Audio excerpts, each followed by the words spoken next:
for yesterday. Okay, so welcome back. The Alter Rebbe's Shulchan Aruch, the laws of Pesach, holding in section 431 and the Halacha Gimel. Nevertheless, the sages decreed that merely nullifying chametz and declaring it ownerless is not effective at all for chametz. So, nevertheless, the sages decree that merely nullifying chametz and declaring it ownerless is not effective at all for chametz, even if one does so before the time it becomes forbidden to benefit from chametz. It doesn't help you. It says in note 22, even though the person nullified his chametz, the obligation to obliterate the chametz is still incumbent on him. Moreover, the person is still liable for its possession. So you have to get rid of it.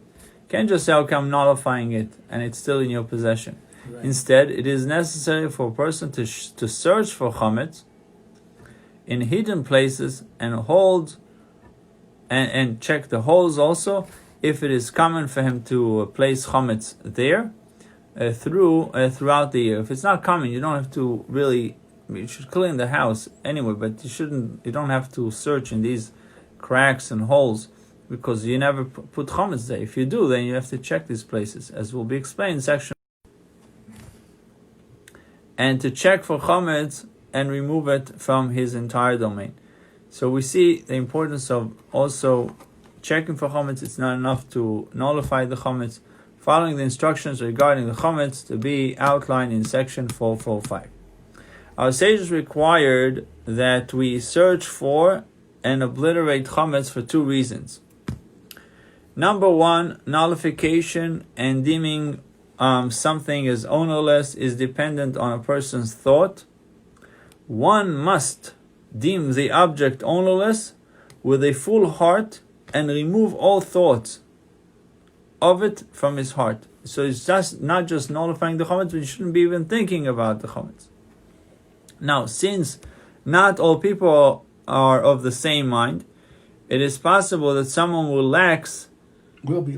be lax concerning this matter and will not declare his chametz ownerless with a full heart. He's declaring it ownerless, but he's not doing it with a full heart. He's being slick.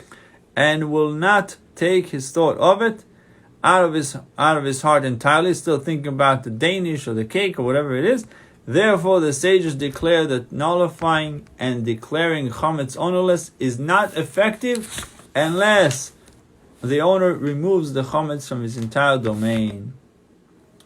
And B, a person is accustomed to partaking of chametz throughout the entire year, and because this is his common pattern, it is likely that the person will forget its prohibition and partake of chametz if it is located in his domain on Pesach.